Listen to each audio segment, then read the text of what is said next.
pada dasarnya saya akan menampilkan langkah-langkah tentang cara membuka kunci kecepatan pada C93 di layar sekarang. Dan percayalah, Anda mungkin hanya bisa memegangnya selama maksimal mungkin 1 menit. Anda tahu, jika Anda cukup bugar sejujurnya, tetapi tentu saja sepeda ini tidak dapat dilipat dua. Ini bukan tipe sepeda. Jadi, karena alasan itu, Anda benar-benar perlu mengingatnya. Sekarang, hal lain yang langsung menarik perhatian saya ketika saya benar-benar mulai menguji sepeda ini adalah masalah ini. Biar saya tunjukkan. Jadi, saya menggunakan gigi 5. Saya akan menggunakan pedal gas. Jadi, putaran bebas, sebagai referensi, pada sepeda ini adalah 54 km per jam. Dan tentu saja, kecepatan tertinggi sebenarnya adalah 50 km per jam. Sekarang, Anda bisa langsung menyadari bahwa saya melepaskan tangan dari pedal gas. Apa yang terjadi? Tentu saja, roda itu terus berputar. Itu sedikit masalah. Jadi, tentu saja, saya langsung ke Mocho. Menjadi uji kecepatan resmi pertama kami pada C93. Jadi, kita akan melewati jalan lurus di sini. Sedikit angin sakal. Kita akan menggunakan gas saja. Kita juga sedang mengisi daya penuh. Ditambah lagi, saya sudah berkali-kali ditanya di video pertama tentang cara membuka kunci kecepatan pada mobil ini. Dan saya akan memberikan petunjuk tentang cara melakukannya. Namun sejauh ini, mari kita lihat apa yang bisa kita dapatkan. Sedikit angin sakal. 40 km per jam di GPS. 47 di layar. 45 di GPS, angin sakal, 48 di layar, motor brushless 1000 watt. Tidak ada masalah sama sekali saat mendorong saya. Namun angin sakal di sini cukup kencang. Jadi, kecepatan tertinggi yang bisa kita dapatkan dengan sedikit angin sakal sebenarnya adalah 43 km per jam. Yang mungkin merupakan salah satu yang terbaik yang pernah saya miliki. Mari kita lakukan uji kecepatan sekali lagi untuk memastikan. Hanya gas. Omong-omong, berat saya dengan semua peralatan kamera hari ini sekitar 82 hingga 84 kg kurang lebih.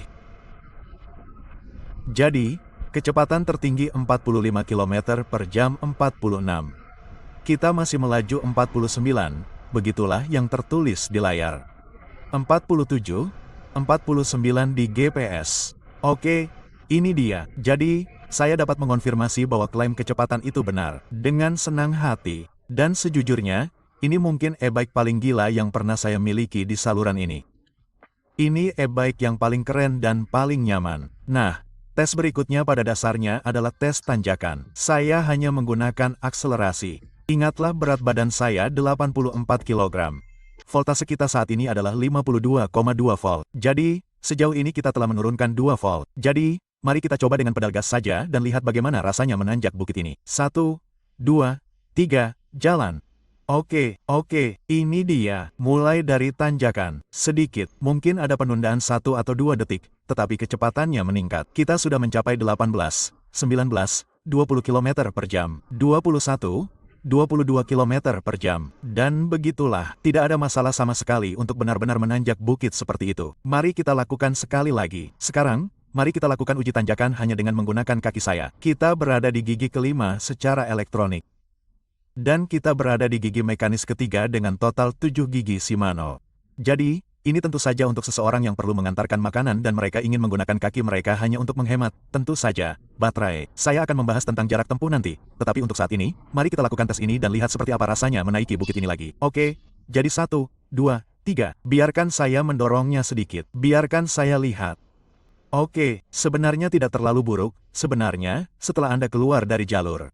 Saya seharusnya benar-benar menggunakan gigi selip nomor 1 di sana. Jadi, saya hanya ingin berbalik dan melakukannya lagi. Jadi, izinkan saya melakukan tes ini sekali lagi. Kita akan melakukannya di tanjakan. Sekarang kita menggunakan gigi mekanis 1. Dan bahkan memulai di tanjakan. Oke, sekarang sepeda motornya melaju kencang karena saya seperti mengayuh pedal hantu sekarang. Jadi, jika Anda memasang ini ke gigi 4, Anda masih seperti mengayuh pedal hantu dan gigi 3, gigi 2, gigi 1. Tetapi sebagai referensi, ketika Anda benar-benar membuka kecepatan pada sepeda motor ini, hanya gigi 5 yang memiliki kecepatan tertinggi yang gila, yaitu 50 km per jam. Jadi, misalnya, mari kita bahas lagi tanjakan lain di sini seperti yang Anda lihat. Jadi, saya akan menggunakan kaki saya saja. Nah, saat kita membahas topik itu, banyak orang bertanya lagi, bisakah Anda mengayuh sepeda ini atau banyak sepeda listrik yang memiliki hambatan? Katakanlah baterai Anda habis atau terjadi sesuatu. Bisakah Anda mengayuh seperti sepeda biasa? Oh, 100% bisa. Misalnya, Saya tidak menggunakan peralatan elektronik sama sekali sekarang dan saya menggunakannya sebagai sepeda biasa dengan rotor cakram 160 mm yang besar. Dan sebagai catatan tambahan, cakram rem yang sebenarnya pada sepeda ini juga bukan cakram rem bawaan yang biasa Anda dapatkan pada banyak skuter listrik atau rem listrik. Cakramnya benar-benar berventilasi sangat baik dan kualitasnya sangat baik. Jadi, itu hanya satu hal yang ingin saya tunjukkan. Pengujian berikutnya yang saya lakukan adalah suspensi. Dan sebagai catatan tambahan, suspensi depan pada sepeda ini tidak dapat disetel. Jadi, Anda tidak dapat menguncinya. Anda tidak dapat menyetel travel seperti yang dapat Anda lakukan pada beberapa sepeda listrik. Namun, suspensi belakang ini dapat disetel jika Anda mau. Tapi sejujurnya, ini sempurna begitu saja. Tidak perlu diutak-atik sama sekali. Mari kita lihat pengujiannya. Rencananya adalah membawanya ke lintasan off-road untuk melihat apa yang bisa dilakukannya. Namun untuk saat ini adalah satu-satunya area yang benar-benar bergelombang yang dapat saya temukan. Jadi, izinkan saya melihat seperti apa suspensinya. Suspensi depan agak berdecit. Itu karena saya sudah cukup lama mengendarainya di cuaca dingin. Namun karena joknya sangat nyaman, Anda dapat menggeser tubuh ke depan dan belakang. Anda memiliki suspensi depan di sana. Anda memiliki suspensi belakang di sana. Jadi, pada dasarnya, jika Anda memiliki penumpang di permukaan bergelombang seperti ini, Anda mungkin tidak dapat melihatnya di kamera, tetapi memang bergelombang. Bahkan penumpang itu sendiri akan merasa sangat nyaman. Seperti saya yang duduk di belakang sini. Jadi, maksud saya, ini sangat bagus. Dan saya sangat penasaran untuk melihat seperti apa jadinya di lintasan off-road karena sistem suspensi itu. Khususnya, suspensi belakang ini cukup besar dan memiliki banyak ruang gerak di sana. Ditambah lagi, motor ini sebenarnya bisa diatur. Jadi, bagaimana cara menanganinya? Saya tidak yakin. Jadi, saya pasti akan berusaha sebaik mungkin. Jika Anda tertarik untuk melihat video off-road ini, beritahu saya dan saya akan berusaha semaksimal mungkin. Namun, menurut saya sejauh menyangkut respons gas, tidak ada titik mati pada gas. Jadi, begitu Anda menekan gas pada motor ini benar-benar melaju. Dan motor brushless 1000W ini benar-benar memberi Anda dorongan yang sangat kuat. Cinta, sekarang, kita perlu membicarakan tentang keselamatan. Anda memiliki lampu LED besar di sini. Jadi, untuk menyalakannya, Anda cukup menahan tombol plus, dan itu akan menghasilkan sinar yang sangat bagus dan kuat, dibuat dengan sangat baik. Rumahnya bagus. Anda tentu saja memiliki spacer di sini, dan braketnya benar-benar menopang dengan baik dibandingkan dengan beberapa sepeda listrik lain yang pernah saya miliki sebelumnya. Tentu saja, seperti yang saya katakan, remnya fenomenal. Dari segi keselamatan, sangat luar biasa. Sepeda ini tidak memiliki peringkat IP resmi, tetapi bahkan saat hujan, saya rasa tidak akan menjadi masalah besar karena kabelnya cukup rapi dan tidak banyak area yang terbuka. Baterai yang sebenarnya terbungkus di sini sebenarnya disegel dengan cukup baik. Itu untuk memeriksa baterai Anda di sana. Dan sekali lagi, kabelnya sangat bagus di sepanjang sepeda. Anda memiliki konektor pelepas cepat di sini. Jelas pekerjaan yang sangat bagus dan rapi dari Emoco. Maksud saya, lihat saja, bagaimana mungkin Anda tidak menyukai tampilan sepeda ini. Sekarang, jika Anda lihat saja di sini, tentu saja, Anda memiliki lampu LED belakang yang tentu saja akan menyala terang saat Anda mengerem. Sayangnya, sepeda ini tidak dilengkapi dengan indikator, tetapi begitulah adanya. Dari segi stabilitas, saat melaju dengan kecepatan tinggi, sepeda ini tidak akan goyang sama sekali. Stangnya memiliki semacam penutup yang sedikit bagus di sini. Sangat kuat di bagian depan. Tidak ada peredam kemudi di sini. Bukannya saya bisa merasakannya, tetapi bahkan pada kecepatan tinggi, sangat stabil. Gaya yang benar-benar luar biasa, gaya sepeda gunung, begitulah menurut saya. Ngomong-ngomong, saya punya diskon besar untuk sepeda ini saat ini yang tertaut dalam deskripsi untuk waktu yang terbatas saja. Saya selalu berusaha sebaik mungkin agar orang-orang menghemat uang.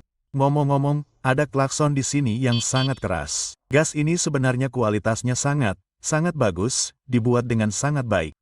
Sangat senang dengan cara pembuatannya. Satu-satunya hal yang saya harap bisa dilakukan dengan lebih baik adalah pegangannya agak keras saat disentuh, tetapi Anda dapat membeli pegangan berventilasi lembut yang bagus. Tetapi sekali lagi, gas jempol itu mungkin salah satu yang terbaik yang pernah saya miliki di sepeda listrik atau skuter listrik. Rasanya sama sekali tidak murahan. Dan untuk tampilan di sini, Anda memiliki tombol putar yang sangat bagus di sini. Dan tentu saja pada baterai Anda, jika Anda dapat melihatnya di sana, Anda memiliki seperti yang dimiliki mobil. Anda memiliki penuh di sini dan kosong di sini. Ini seperti Anda memiliki tangki kosong, oleh karena itu bentuk tangki di sini. Dan sekali lagi, dilakukan dengan sangat baik, disederhanakan, tidak rumit sama sekali. Ganti persneling Anda. Anda memiliki tombol on, off, plus minus di sini. Anda memiliki tombol di bawahnya yang pada dasarnya dapat menampilkan voltase Anda. Jadi, saat ini, kita berada pada 48,9 volt setelah menggunakan sepeda hari ini. Jadi, sekali lagi, sangat bagus. Ngomong-ngomong, ini adalah tempat ponsel saya sendiri. Anda tidak mendapatkannya dengan sepeda, tetapi Anda mendapatkan tempat ponsel dengan sepeda. Dan saya akan memberitahu Anda pendapat saya sekarang. Pada dasarnya, kita akan mulai dengan spesifikasi umum.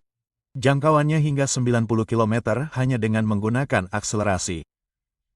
Sejujurnya, saya merasa itu cukup akurat pada gigi yang lebih rendah. Saya akan membahas tentang speed hack atau speed unlock sebentar lagi. Jika Anda menggunakan, tentu saja, roda gigi mekanis, hal semacam itu, Anda akan mendapatkan jangkauan yang lebih jauh. Jika Anda melihat ini, kalengnya, ini sebenarnya adalah ban candit. Ukurannya 20 inci kali 4 inci. Tidak disebutkan di situs web bahwa ban tersebut memiliki lapisan jeli di dalamnya. Anda tahu, tidak masalah. Nah, omong-omong, ada yang ingin saya sampaikan. Ketika saya membeli sepeda ini, bannya benar-benar kempes. Kunci Anda cukup dimasukkan ke sini.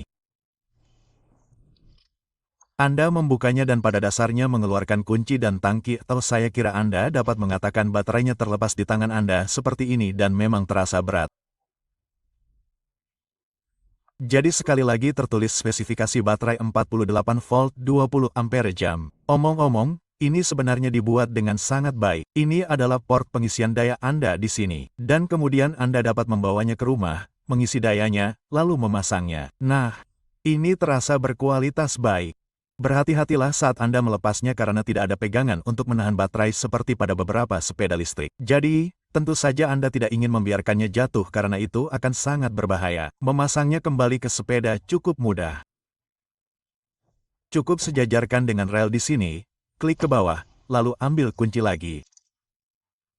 Sayangnya, tidak semua hal hebat tentang C93 ini. Meskipun motor ini memenuhi banyak kriteria, saya juga menjelaskan kesimpulan saya tentang motor ini nanti di video ini. Namun sayangnya ada dua masalah yang saya temukan pada motor ini sejak awal. Jadi saya akan menjelaskannya sekarang di klip berikutnya. Dan jika Anda memiliki pertanyaan tentang C93, silakan tulis di bawah dan saya pasti akan menjawabnya.